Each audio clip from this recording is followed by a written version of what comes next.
बिस्मिल्लाहिर्रहमानिर्रहीम। अस्सलाम वालेकुम नादरीन, आप यूट्यूब चैनल देख रहे हैं। मैं इमरान खान हूँ। बहुत बड़ी समाअत जो आज होनी थी 6 जजेस इस्लामाबाद हाई कोर्ट के, जिन्होंने ये ख़त लिखा था कि उनके काम में मुदाखलत की जा रही है और उन्हें इंसाफ और कानून के मुताबिक फ़ैसले करने में दिक्कत का सामना है या दबाव उनके ऊपर डाला जा रहा है। उस दबाव से निकलने के लिए उन्होंने सुप्रीम जुडिशल काउंसिल को लिखा था कि उनकी रहनुमाई की जाए, और इससे पहले वो अपने चीफ जस्टिस को भी लिख चुके हैं। इस्लामाबाद हाई कोर्ट के जो चीफ जस्टिस हैं उन्हें 1 साल से वो बता रहे हैं, लेकिन कोई एक्शन नहीं हुआ। उन्होंने इससे पहले जो साबिक चीफ जस्टिस ऑफ पाकिस्तान है उनको भी बताया था, कोई एक्शन नहीं हुआ। कादी फायदी साहब इस बारे में जानते थे, उनको भी 1 साल पहले बताया था, लेकिन कुछ नहीं हुआ। तो बिल आखिर फिर उन्होंने ये एक लेटर लिखा है, और इस खत के बाद जो सूरत हाल रही वो आपके सामने है। पहले कादी फायदी साहब ने अपने एक साथी जज साहब की मौजूदगी में वज़ीर आज़म पाकिस्तान को बुलाकर उनसे मुलाकात की, फिर उन्हें कहा कि आप एक कमीशन बना दें, और नाम भी खुद ही दिए। आज ये पता चला कि नाम कादी फायज ईसा साहब ने दिए थे, और उनमें से एक नाम फिर काबीना ने फाइनल करके तसद्दुक जिलानी साहब के नाम के ऊपर इन्होंने इत्तफाक कर लिया और एक कमीशन बना दिया। लेकिन तसद्दुक जिलानी साहब ने उस पर माजरत कर ली। माजरत की मुख्तलिफ वजूहात हैं, लेकिन जो मेन वजह उन्होंने बताई उस पर मैं आगे चलकर आज बात करूंगा, क्योंकि आज उस पर बात करना ज़रूरी है। कादी फायदी साहब ने कुछ कहा है, उसके जवाब में मैं आपको वो चीज़ पढ़ के सुनाऊंगा। अब हुआ कि आज की समाअत में ज़्यादातर टाइम जो है वो कादी फायदी साहब बोलते रहे, और अटारनी जनरल को बोलने का बहुत मौका दिया गया। बाकी लोगों को ज़्यादा बोलने का मौका नहीं मिला। कुछ जस्टिस अतर मिनुल्लाह साहब ने बात की, उस पर कादी फायदी साहब ने टोका भी, लेकिन जस्टिस अतर मिनुल्लाह साहब ने, सुप्रीम कोर्ट ऑफ पाकिस्तान के जज हैं, उन्होंने अपनी बात मुकम्मल की। जो उन्होंने कहा वो भी मैं आपको पढ़ के सुनाऊंगा। लेकिन सबसे पहले आप ये देखें कि कादी फायज ईसा साहब ने इंदिया दे दिया है कि फुल कोर्ट तश्कील दिया जाएगा इस मामले में। जजों का खत बता रहा है कि यह सिलसिला आज भी जारी है, ये जस्टिस अतर मिनुल्लाह साहब ने कहा है।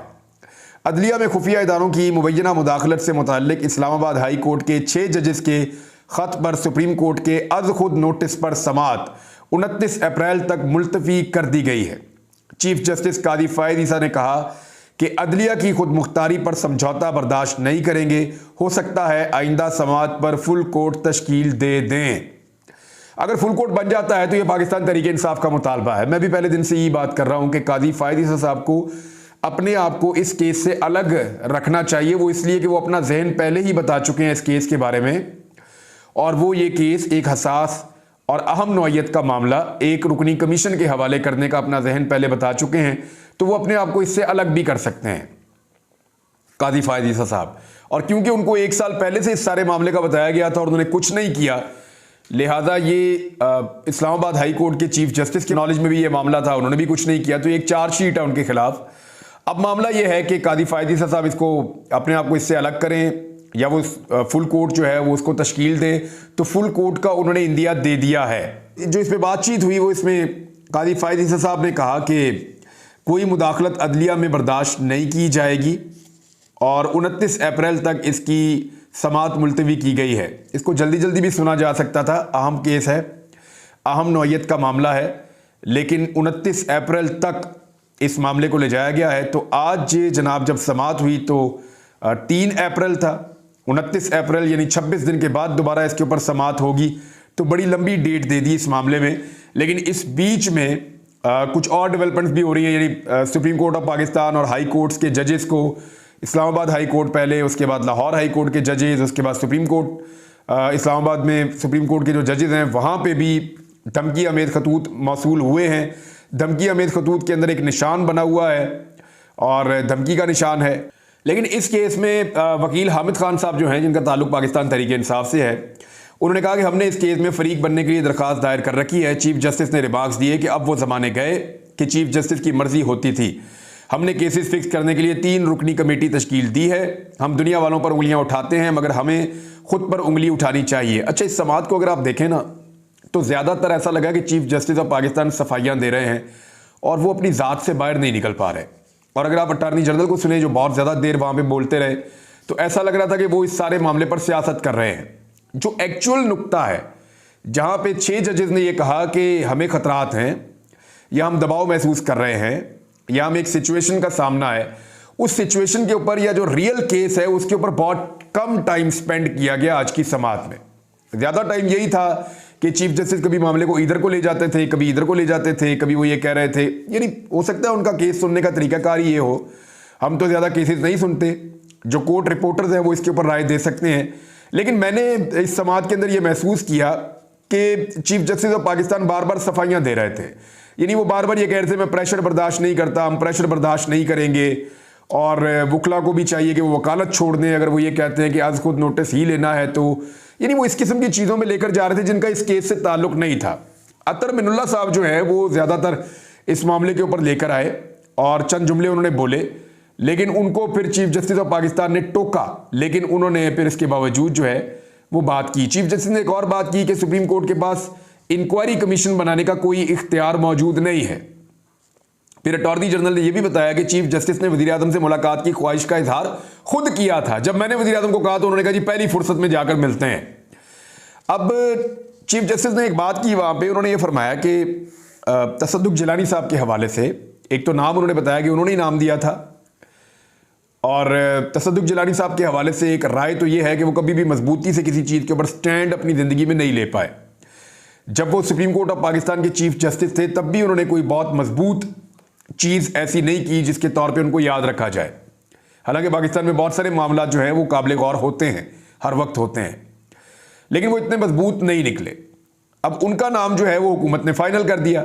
चीफ जस्टिस ये कह रहे थे कि सोशल मीडिया के ऊपर एक बहुत ज़्यादा उनके ऊपर दबाव डाला गया, उनके ऊपर एक तनकीद के रिश्ते। मैं आपको लुब्बे लुबाब बता रहा हूँ, उनके एग्जैक्ट अल्फाज ये नहीं थे, लेकिन चीफ जस्टिस ने ये शिकवा किया कि सोशल मीडिया के ऊपर कीचड़ उछाला गया, उनके ऊपर जो है वो अटैक किया गया, और उसके बाद कोई भी शरीफ आदमी होगा वो अपने आप को अलग कर लेगा। यानी शरीफ आदमी पर हमले होंगे तो वो चला जाएगा, तसद्दुक जिलानी पर हमले किए गए तो वो चला जाएगा, वो कहेगा आप संभालें, पता नहीं क्या हमने इस कौम को तबाह करने का तहैया कर लिया है। ये कादी फायदी साहब ने कहा, लेकिन इंतहाई मादरत के साथ मैं इससे इख्तलाफ इसलिए करता हूं कि तसद्दुक जिलानी साहब ने जब ख़त लिखा और माजरत की इस मामले को सुनने से, तो उन्होंने कहीं ये नहीं कहा कि मेरी बेइज्जती की जा रही है, या मेरे ऊपर कीचड़ उछाला जा रहा है, या मेरे ऊपर हमले किए जा रहे हैं, मैं शरीफ आदमी हूं, मैं इसको बर्दाश्त नहीं कर सकता। उन्होंने कहीं ये नहीं कहा। उन्होंने बल्कि सादा सादा बात की, और जो खत मौजूद है उसके मुताबिक उन्होंने तो ये कहा कि ये मामला भेजा गया एग्जीक्यूटिव के खिलाफ और भेजा गया है सुप्रीम जुडिशल काउंसिल को, तो ये वहीं पे फिर सुना जाए।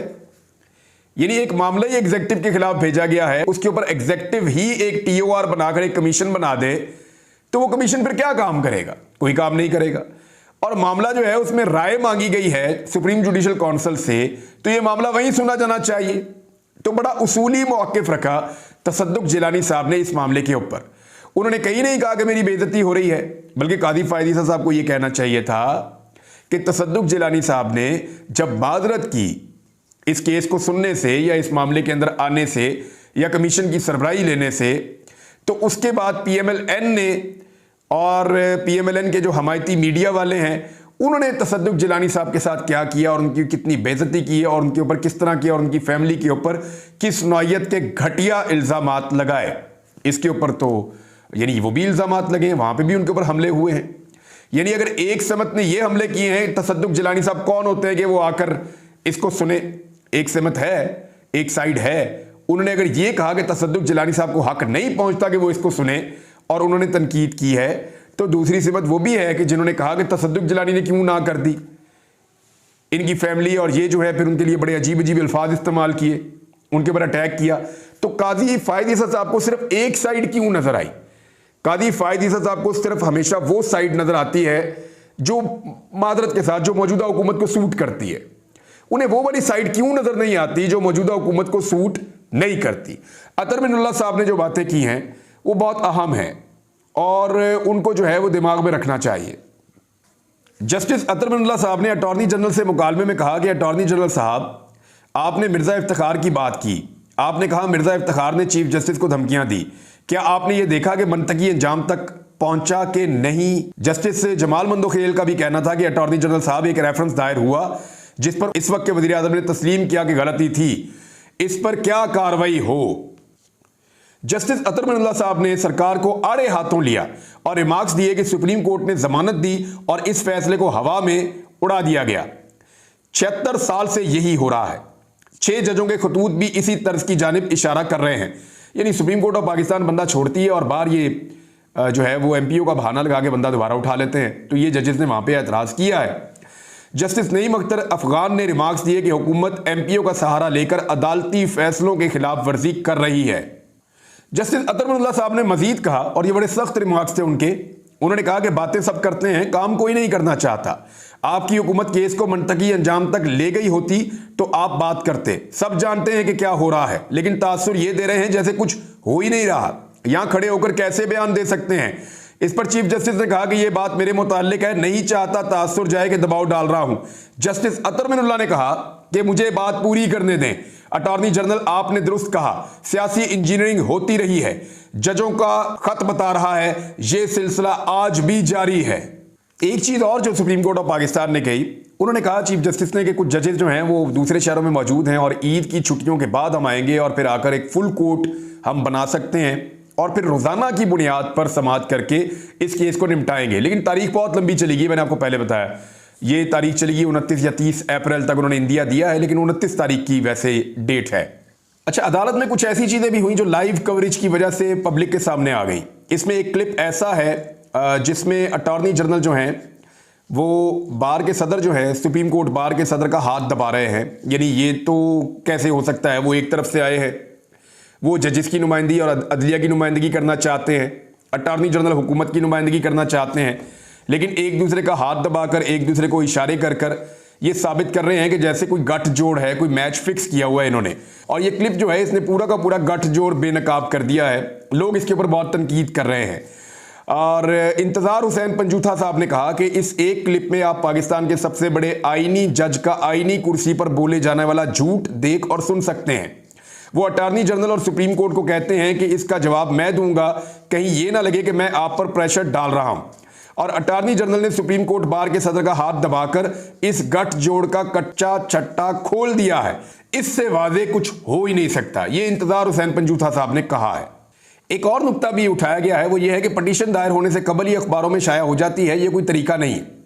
तो चीफ जस्टिस साहब ने यह नुक्ता उठाया, लेकिन अगर आप गौर करें तो चंद साल पहले या चंद महीनों पहले इसी तरह खत लीक हुआ करते थे और कादी फाइज ईसा साहब जो भी लिखते थे वो पहले लीक हो जाया करता था। अगर ये मामला आज उन्हें गलत लग रहा है तो ये कल भी ठीक नहीं था।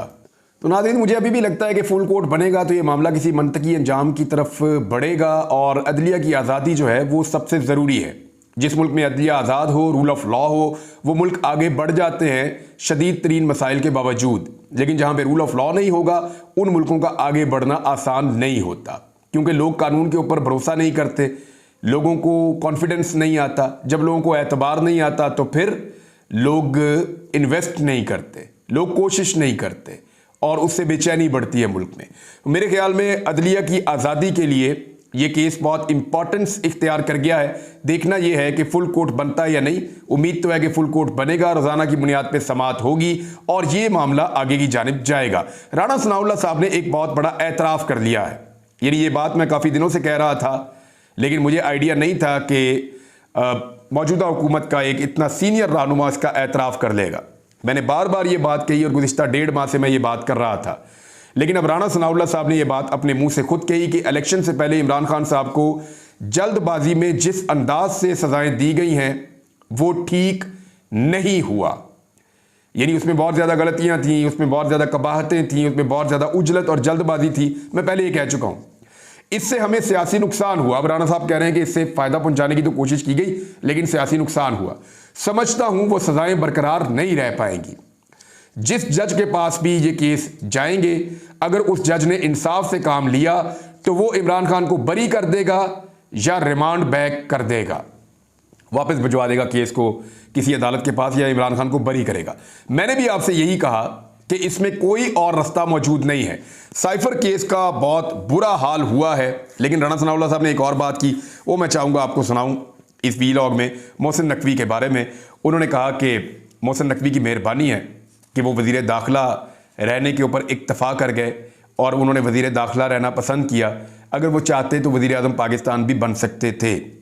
यहाँ से आप अंदाज़ा करें कि जो इस वक्त हुक्मरान जमात है वो कितनी बेबस है, उनके इख्तियार में कुछ नहीं है। नवाज शरीफ साहब बिला वजह नहीं रो पीट रहे, और शहबाज शरीफ साहब जो है वो बिल्कुल बेइख्तियार किस्म के एक वज़ीर आज़म हैं। बेचारे के पास थोड़े से इख्तियारात हैं। देखना ये है कि वो अपने इख्तियारात को किस हद तक इस्तेमाल कर सकते हैं या उन्हें इख्तियारात किस हद तक इस्तेमाल करने दिए जाते हैं। लेकिन बड़ा इंटरेस्टिंग टाइम आगे आ रहा है। ईद के बाद एक तहरीक शुरू होने जा रही है। 6 जमातें मिल गई हैं, कुछ और जमातों से राब्ते हो रहे हैं और इमरान खान साहब के केसेस ख़त्म हो रहे हैं। अदलिया अपने ऊपर से प्रेशर को उतार रही है। इन सारी चीज़ों को जब आप इकट्ठा करके देखें और फिर उस फ्रस्ट्रेशन को देखें जो PMLN के हमायतियों के ट्वीट्स में आपको नज़र आ रही हैं, या इस वक्त जो हुकूमत है उसके जितने भी सहूलतकार या उस हुकूमत के साथ जुड़े हुए जितने लोग हैं, उन सबको अगर आप गौर से देखें, उनकी बॉडी लैंग्वेज देखें, उनकी बातचीत को सुनें, उनके लिखे हुए ट्वीट्स को और तहरीरों को आप पढ़ें, तो आपको आइडिया हो जाएगा। उनकी फ्रस्ट्रेशन आपको ये बताएगी कि मामला उनके हाथ से फिसलता जा रहा है। अब तक के लिए इतनी, अपना ख्याल रखिएगा, अपने चैनल का भी। अल्लाह हाफ़िज़।